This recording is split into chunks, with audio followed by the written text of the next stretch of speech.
Hi Pisces, this is Jav. Welcome po sa ating channel. By the way Pisces, this is timeless reading. Gamitin ang reading na ito bilang gabay lamang. Kung naka-resonate kayo, comment down. Tandaan Pisces, ito ay general reading. Kunin nyo lang po kung anong naka-resonate sa iyo. This is for you Pisces.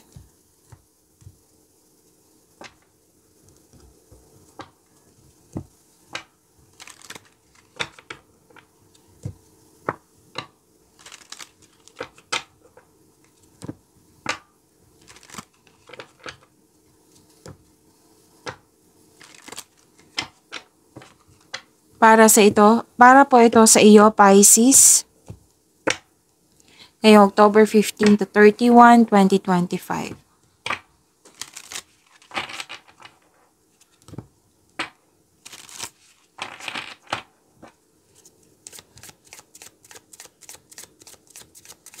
Angel number para kay Pisces.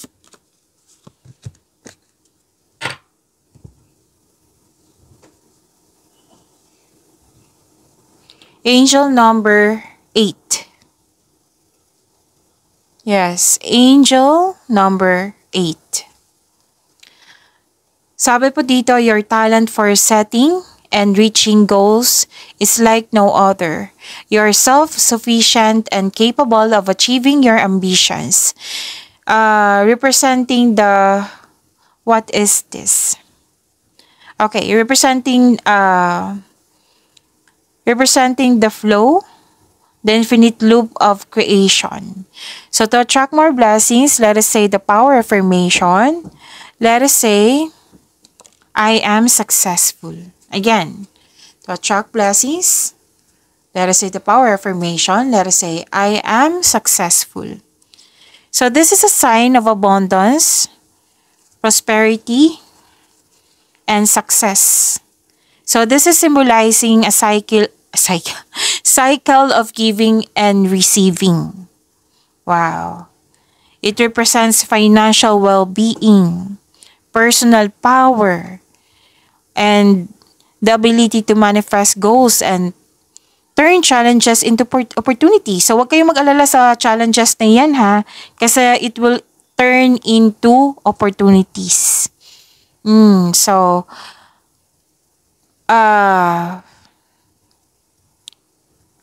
How to respond sa angel number 8 nyo. Look at your finances.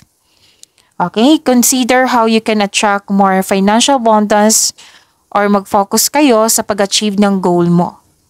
Lalo na sa inyong career. And leverage your power. Gamitin nyo po yung personal power nyo and confidence to take charge of your life and manifest your goals. Next is embrace your gifts.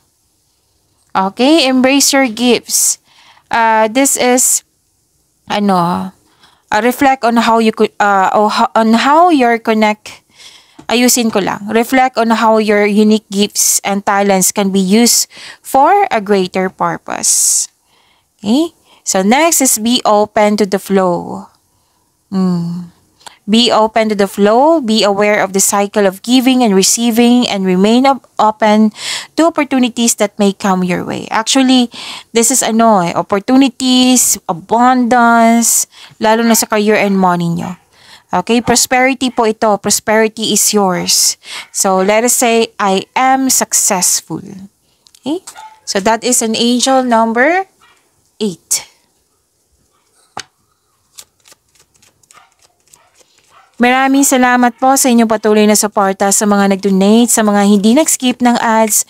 Maraming salamat po. Sa mga hindi pa nag-subscribe, subscribe na po kayo at click bell notification para malaman nyo na may bago tayong video. Para sa mga gusto magpa-reading, comment po kayo ng personal reading. Again, comment kayo ng personal reading and check my reply sa comment section.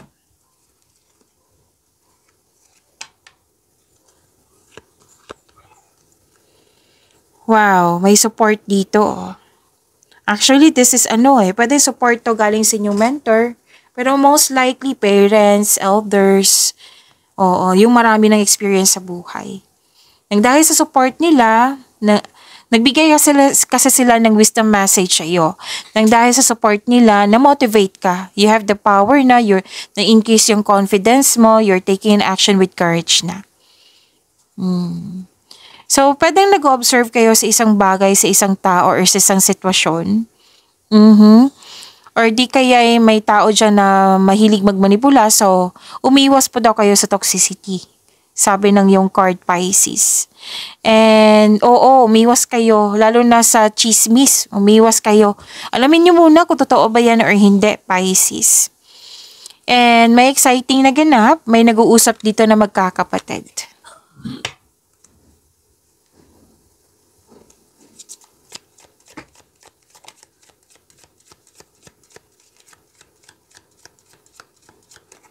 Energy po ni Pisces.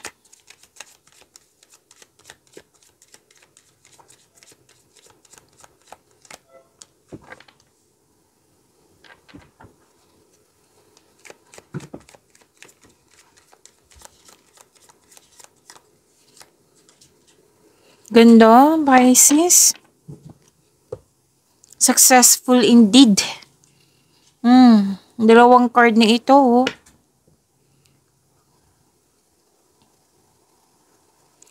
Kung may napansin kayo na repeating message, lalo na sa, like for example, nanood kayo sa inyong monthly Gabay Tarot reading, sa weekly Gabay Tarot reading, sa inyong daily Gabay Tarot reading, at dito din sa inyong second half of the month of October, at may napansin kayo na repeating message, yan po yung pinupush ng card sa inyo na kailangan yung bigyan ng atensyon, solusyon, at aksyon kung maaari po. So na yung energy ni Pisces.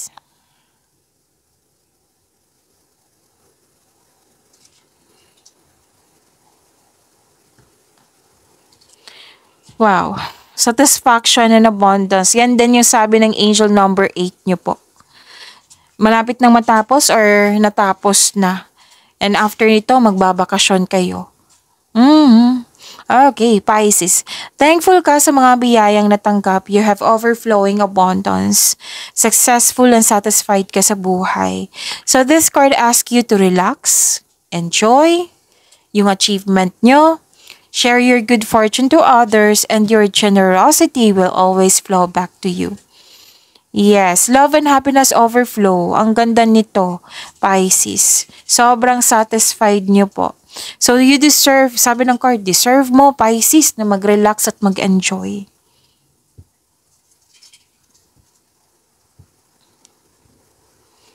Yung sabi ko kanina, may natapos kayo, pwedeng project to. Pwedeng kontrata. Basta sobrang happy mo. Dalawang card kasi nagsabi dito. Sobrang happy mo. Kasi very satisfied ka sa naabot mong completion. And expect recognition for a job well done. May nakita rin ako promotion, ha. Pwedeng pagtaas ng iyong sweldo kay kita or allowance or pwede din ng iyong posisyon. And following intuition and honoring your ideas, it will lead you to increase prosperity and abundance. And your health is improving also, and you are welcoming overall feelings of happiness and joy. So yun, ang ganda nito. This card signals abundance in all areas of your life. Dalawang card mismo nagsabi, ha, at nagsabi din yan ng inyong angel number.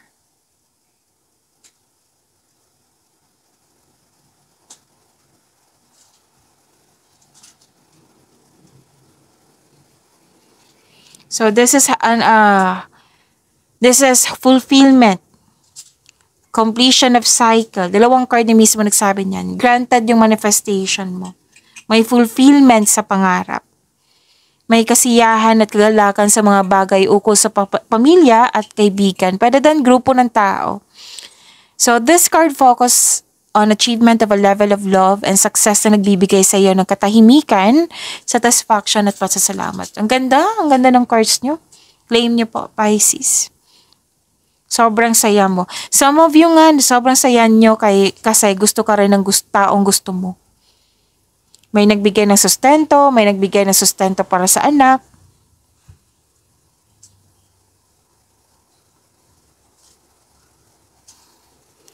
So, success in workplace and home. I-acknowledge mo yung nagbigay ng suporta sa'yo, yung grupo ng tao. Tapos, kung ikaw ay may balak mag-change career o magtayo ng negosyo, know that you have a very supportive friends or family. Diba? Ang ganda. You deserve this happiness. You deserve this fulfillment. Prosperity is yours. You are successful.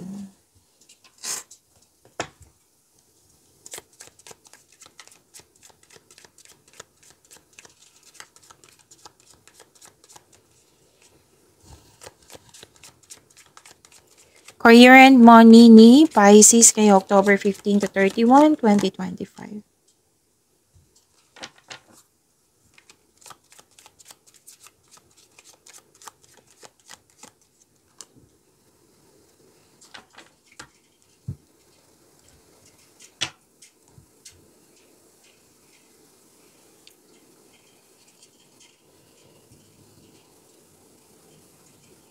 Maraming ideas, new ideas, may clarity. Oo. This is also new beginning. Nagkaroon ng determination, mayroon kang new ideas na agad mong binigyan ng aksyon para magkaroon ng maagang resulta. May magaganap na importanteng pag-uusap or confrontation sa isang tao. Advice ng card nyo dito, makinig kayo sa intuition kasi ito yung magagabay sa iyo patungo sa susunod na hakbang ng pagkilos. Napapansin mo ng ibang tao na may improvement sa iyong communication skills.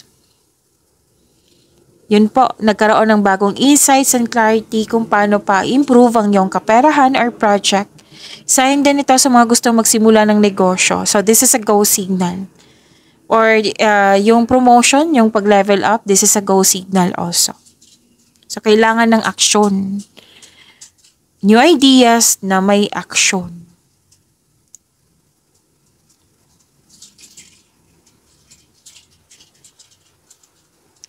You're walking away, you're moving on.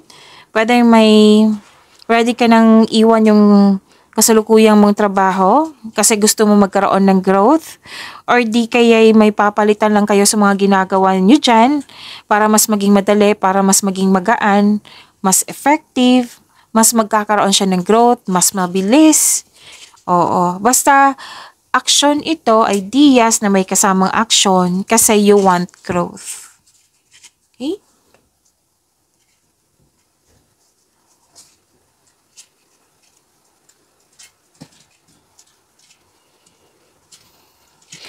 So, another card na nagsabi dito na may recognition. You're feeling powerful and enjoying being recognized in your workplace. At malakas ang iyong intuition, no? Ang advice ng card niyo dito, listen to your intuition to grow your career more, business more, and take action toward increased prosperity. You're creative and enthusiasm are an important part of your success. Sabi ng card, magaling kayo sa mga ginagawa nyo, magaling kayo na leader, pwede din may leadership role na binigay sa inyo. Know that you are guided and protected now and always. You're divinely guided po. And ang ganda ng energy mo dito kasi very confident ka, which will lead to immense personal growth and improvement sa connection mo sa isang tao.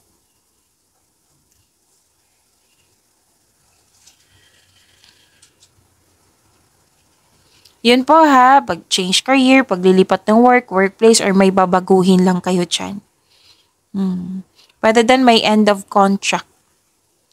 Sa kaperahan po, this is a tough time pero huwag kayong mag-alala. Nakikita ko naman dito na magkakaroon siya ng improvement sa inyong kaperahan. So, hold tight and kapit lang po. Okay, feel free yourself para makapag-isip ka ng maayos. Ang ilan nga sa inyo, gusto nyong magtrabaho mag-isa rather than in collaboration. Mas smooth pa yung process nyo, yung mga ginagawa nyo dyan pag ikaw lang mag-isa, gusto mo, some of you.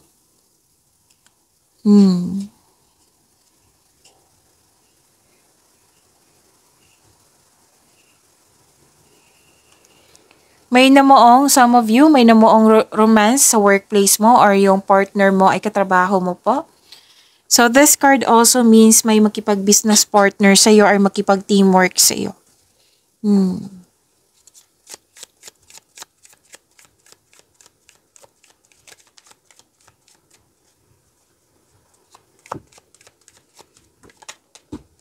This is about your love life, self-love, partnership, and romance.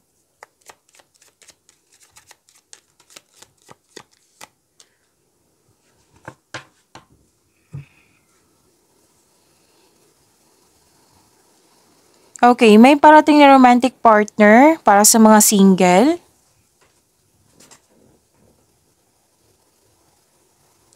Ilan sa inyo excited, oh? So, natandaan nyo, may sinabi ako kanina na exciting na ganap. Andito po siya. Okay? Ilan sa inyo excited? Excited? Ang ilan sa inyo excited sa... Kasi may event invitation dito. Pisces or may nag-ask sa'yo ng date. So, may travel po ako nakikita dito. May mabilis ang desisyon eh. Or darating na yung inaantay mong mensahe. So, may parating na blessings na magbibigay ng happiness sa'yo. Ang ganda naman. So, travel or isang bagong tao na darating sa iyong buhay.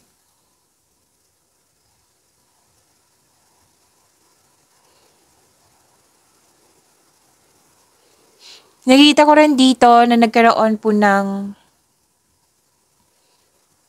Okay, sa mga marelasyon sa buhay mag-asawa, malaga kayo sa inyong partner, sa inyong pamilya, maasahan kayo.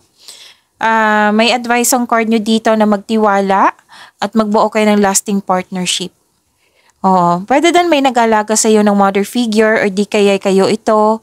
May nag-alaga ng baby, may nanganak. And this is also fertility ha. Oo.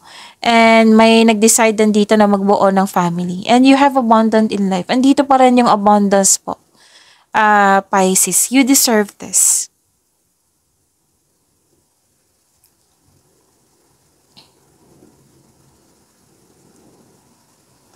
So this is a gift from the universe. The divine is offering you a new love. Yes, may parating na bagong pag-ibig which can arrive in many forms. Pwedeng self-love ito, bagong relasyon, bagong connection sa isang tao na magbibigay sa iyo ng love, peace, and happiness sa iyong buhay. So this card asks you na maging open kayo sa pag-receive ng gift na ito. And some of you, ikaw ay nagfo-focus sa self-love and you're taking time for yourself at nagkaroon ng personal development. May nagkabalikan, renewal of love, very supportive kayo sa isa't isa, sa mga relasyon sa buhay mag-asawa, mahal na mahal niyo ang isa't isa, masaya kayo ngayon, nang dahil masaya kayo, nagkaroon po ng positive emotions flow. So, dalawang card na mismo nagsabi po dito ha, na may buntis, or nanganak, the arrival of the new baby, yan.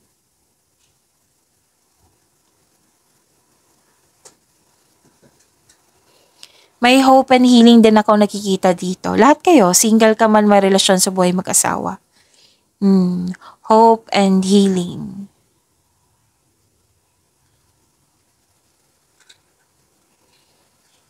If you're single, huwag pilitin na magbuo ng relasyon na hindi ng katadhana sa iyo. Huwag kang mag-alala kasi sinabi kanina ng card mo na may ibibigay ang universe sa iyo. Oo. The universe is working behind the scenes to bring romance into your life. So, trust the divine timing. May tao talagang nakatadhana sa iyo. Sa mga single dyan, Pisces.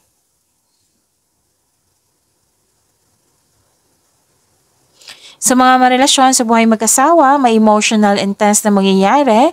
Ang taas ng trust level nyo sa isa't isa, this may lead to the next level sa inyong relasyon.